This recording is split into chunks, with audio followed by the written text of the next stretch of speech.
तो आज हम एक्सप्लेन करने वाले हैं 2018 की the nun movie. In Romania 1952 saint Carta castle, जो कि अब एक एबी बन चुका है, हम दो नन्स को एक दरवाजे के सामने खड़ा पाते हैं जिस दरवाजे में लिखा था कि गॉड का साथ बस यहीं तक। उनमें से एक नन चाबी लेकर उसी रूम के अंदर चली जाती है। अगले ही पल हम उनकी चीखें सुनते हैं और कुछ टाइम बाद वो लहूलुहान हालत में रूम से बाहर आती हैं और दूसरे नन को चाबी देते हुए बोलने लगती हैं कि तुम्हें किसी भी हालत में इस शैतान के हाथ नहीं आना है, वरना तुम्हें गॉड भी नहीं बचा सकता। दूसरी नन वो चाबी पकड़कर फौरन वहां से भागने लगती है और किसी दूसरे रूम में जाकर अपने गले में रस्सी बांधकर खिड़की से कूद के खुद की जान दे देती है। कुछ दिन बाद वहां पास ही के गांव बियर्टन से एबी में हर 3 महीने में फूड सप्लाई करने वाला फ्रेंची नाम का आदमी आता है और वही पहली बार उस नन की डेड बॉडी को देखता है और लाश को आइस हाउस में रखकर गाँव को इन्फॉर्म कर देता है। ये खबर वेटिकन रोम तक पहुंच चुकी थी और इसी केस की तहकीकात करने के लिए फादर ब्रूक को वेटिकन बुलाया जाता है। वेटिकन के हेड फादर ब्रूक को एक सिस्टर को भी ले जाने का बोलते हैं क्योंकि एबी में केवल नन्स और सिस्टर ही जा सकती थी, इसलिए वो सिस्टर आयरीन को सजेस्ट करते हैं क्योंकि वो पहले ही रोमेनिया से वाकिफ थी। इसलिए फादर ब्रूक सिस्टर आयरीन के पास इंग्लैंड के लिए निकल जाते हैं, लेकिन वहां जाकर सिस्टर आयरीन का कहना था कि वो कभी रोमेनिया गई ही नहीं। सो फादर ब्रूक कहते हैं अगर वेटिकन ने उन्हें साथ ले जाने को कहा है तो उसका कोई ना कोई कारण जरूर होगा।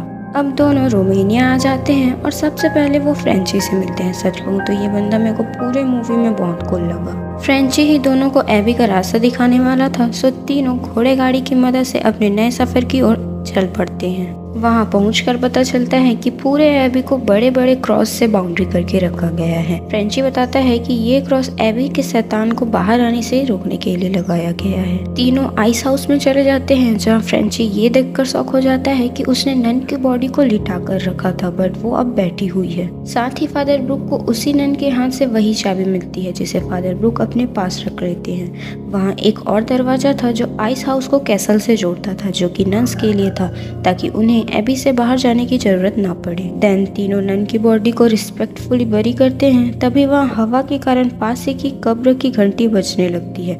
फादर बताने लगते हैं ये प्रथा प्लेग की महामारी के दौरान बनाई गई थी। अगर कभी गलती से किसी जिंदा आदमी को बरी कर दिया जाए तो वो अंदर से घंटी की रस्सी खींचकर लोगों को आगाह कर सकता था। एंड फाइनली तीनों एबी में एंटर करते हैं जहाँ उनकी मुलाकात काले लिबास में ढके हुए एक नन से होती है। एंड समहाउ उस नन को ये बात पता थी कि सिस्टर आयरीन ने अभी तक ऑफिशियल नन बनने के लिए शपथ नहीं ली है और फ्रेंची एक फ्रेंच है, लेकिन उसे ये नहीं पता था कि उसी एबी में कुछ दिन पहले एक नन की मौत हुई थी। फादर ब्रूक उनसे इसी केस की जांच करने के लिए परमिशन मांगते हैं, बट वो नन ये कहकर मना कर देती है कि अभी शाम की प्रेयर का टाइम हो चुका है, इसलिए उन्हें कल सुबह आना होगा। फादर ब्रूक भी इस बात के लिए मान जाते हैं और सिस्टर आयरीन के साथ पास ही के कॉन्वेंट में रुकने के लिए चले जाते हैं और फ्रेंची भी अपने घर जाने के लिए निकल पड़ता है। इसी बीच नन जैसे दिखने वाली घोंसली फिगर फ्रेंची पर भी हमला कर देती है। किसी तरह वो खुद को छुड़ाकर वही क्रॉस वाली बाउंड्री में आ जाता है जहां वो नन नहीं आ पाती और फ्रेंची एक क्रॉस पकड़कर घर की ओर जाने लगता है। रात में फादर एंड सिस्टर डिनर करते हुए अपने पास स्टोरी एक दूसरे से शेयर करने लगते हैं, जिसमें सिस्टर आयरीन बताती है कि उन्हें बचपन में कुछ अजीब विजन्स आया करते थे, लेकिन उन सब विजन्स में एक बात हमेशा कॉमन रहती थी, जो कि थी मदर मैरी हमेशा रास्ता दिखाएंगी। यहाँ हमें सिस्टर आयरीन और लॉरेन वॉरेन एक जैसे दिखती हैं, बट ये बात क्लियर कर दूं कि दोनों को ही विजन्स आते हैं, बट वो दोनों सेम नहीं हैं।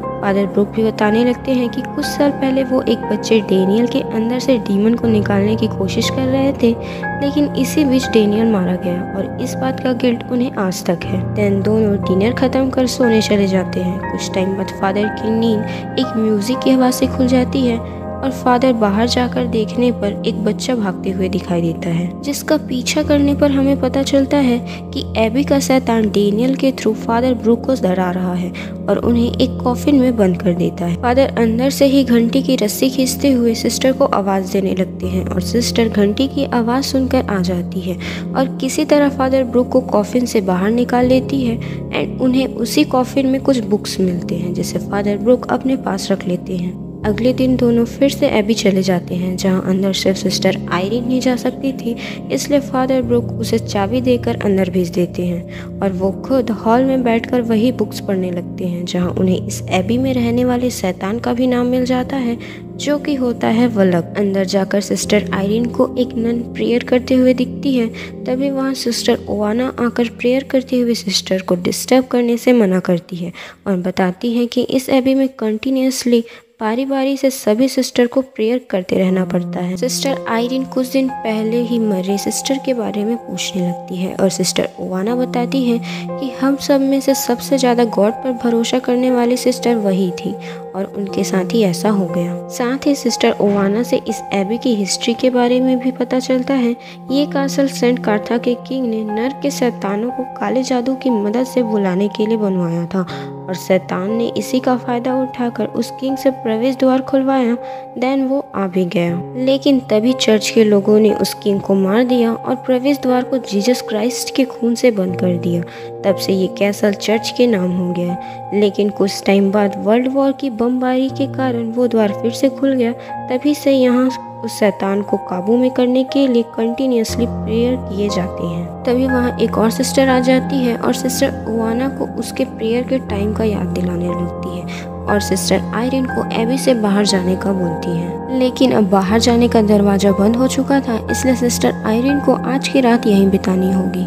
रात में सोते टाइम सिस्टर आयरीन को फिर से विजन्स दिखने लगते हैं और वो अपनी नींद से उठ जाती है और पास में ही उन्हें एक नन बैठी हुई दिखती है। देन वो बाहर से सिस्टर ओवाना की आवाज़ आने पर उनके आवाज़ का पीछा करते हुए तहखाने के उसी दरवाजे तक पहुंच जाती है जिसे हमने मूवी के फर्स्ट सीन में देखा था। तभी वो दरवाज़ा खुलता है और हम वहां उसी शैतान को देख पाते हैं जो इस एबी में नन का ही रूप लेकर उनके बीच रहता है। वो शैतान सिस्टर आयरीन से उसी चाबी को लेने की कोशिश करता है और सिस्टर आयरीन उससे बचकर भागने लगती है, जिसे सिस्टर ओवाना आकर संभालती है और उन्हें तैयार होकर प्रेयर रूम में आने का बोलती है। उधर फादर ब्रूक भी सिस्टर आयरीन के वापस न आने पर एबी में घुसने का रास्ता ढूंढने लगते हैं। तभी उन्हें आइस हाउस से जुड़े एबी में जाने वाले रास्ते के बारे में याद आता है और वो आइस हाउस चले जाते हैं, जहां उन्हें भी वही शैतान हॉन्ट करने लगता है, जिससे फ्रेंची आकर उन्हें बचाता है। एबी के अंदर सिस्टर आयरीन भी तैयार होकर प्रेयर रूम में आ जाती है, जहां उन्हें पता चलता है कि सिस्टर ओवाना भी मारी जा चुकी हैं। वहां और भी नन्स आ जाती हैं और प्रेयर्स करने लगती हैं। तभी वो शैतान सभी नन्स को अपनी ताकत से दूर फेंक देता है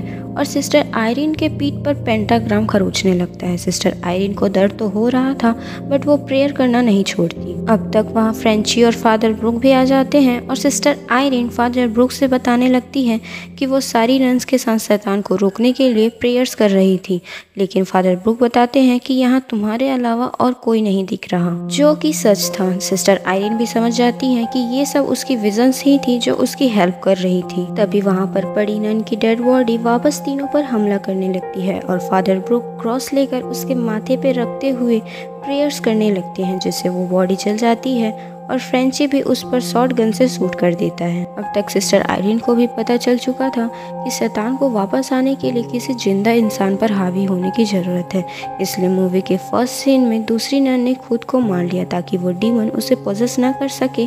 बेसिकली ये खुदकुशी नहीं बल्कि सेक्रीफाइस था। अब सिस्टर आयरीन उस प्रवेश द्वार को बंद करना चाहती थी, जिसके लिए उन्हें पवित्र निशानी ढूंढनी होगी जिसके अंदर जीसस क्राइस्ट का खून है। और इन सब से पहले सिस्टर आयरीन फादर ब्रूक की हेल्प से नन बनने की शपथ पूरी कर लेती है, क्योंकि अब उसे पता चल चुका था कि उसके विजन्स गॉड गिफ्टेड हैं। तीनों वो चाबी लेकर पवित्र निशानी को ढूंढने लगते हैं। सिस्टर आयरीन गैस करती है कहीं न कहीं वो निशानी तहखाने में ही होगी, क्योंकि पहले सिस्टर की लाश वहीं पर मिली थी। स्ट्रेंजली दीवार के एक ही जगह पर सूर्य की रोशनी पड़ रही थी और वहीं एक होल भी था, जहाँ चाबी डालने पर एक दरवाजा खुलता है एंड उन्हें वो निशानी मिल जाती है और फादर उसे सिस्टर आयरीन को पहना देते हैं। देन सभी प्रवेश द्वार ढूंढने के लिए उसी दरवाजे के अंदर चले जाते हैं जहाँ लिखा था भगवान का साथ बस यहीं तक। तीनों अलग अलग होकर ढूंढने लगते हैं और वो शैतान तीनों को ही अलग अलग तरीके से हॉन्ट करने लगता है। इसी बीच सिस्टर आयरीन एक रूम के अंदर चली जाती है जहाँ वो एक पेंटाग्राम के बीच खड़ी थी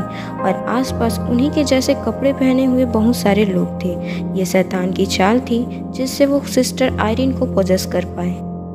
किसी तरह फ्रेंची भी उसी रूम में आ जाता है और सिस्टर को होश में लाने की कोशिश करने लगता है, बट वो शैतान फ्रेंची से कई ज़्यादा शक्तिशाली था, जिससे वो फ्रेंची का गला दबाने लगता है और फ्रेंची भी चालाकी से सिस्टर के पहने हुए पवित्र निशानी से जीसस क्राइस्ट का खून निकालकर आयरीन के चेहरे पर लगा देता है, जिससे वो शैतान सिस्टर की बॉडी से बाहर आने को मजबूर हो जाता है। शैतान गुस्से में फिर से फ्रेंची का गला दबाने लगता है और सिस्टर आयरीन को एक पानी के गड्ढे में फेंक देता है। सिस्टर आयरीन के हाथ से वो निशानी भी छूट जाती है और अब शैतान फिर से सिस्टर आयरीन को पकड़कर डुबाने लगता है। इसी बीच फादर ब्रूक भी प्रेयर करने लगते हैं, जिससे गुस्सा होकर वो शैतान फादर ब्रूक को ही पीछे पटक देता है, जिससे वो बेहोश हो जाते हैं। सिस्टर आयरीन जैसे तैसे उस निशानी से क्राइस्ट के खून को निकालकर मुंह में भर लेती है और उसे शैतान के ऊपर डाल देती है। कुछ बूंदे पानी में भी गिर जाते हैं एंड हैप्पीली वो प्रवेश द्वार उसी के नीचे था, जिससे वो द्वार बंद हो जाता है और शैतान वापस नर्क में चला जाता है। फ्रेंची डूबते हुए सिस्टर को निकाल लेता है और सिस्टर फ्रेंची को थैंक्स करने के लिए उसका असली नाम पूछने लगती है और वो मॉरिस बताता है। अब तीनों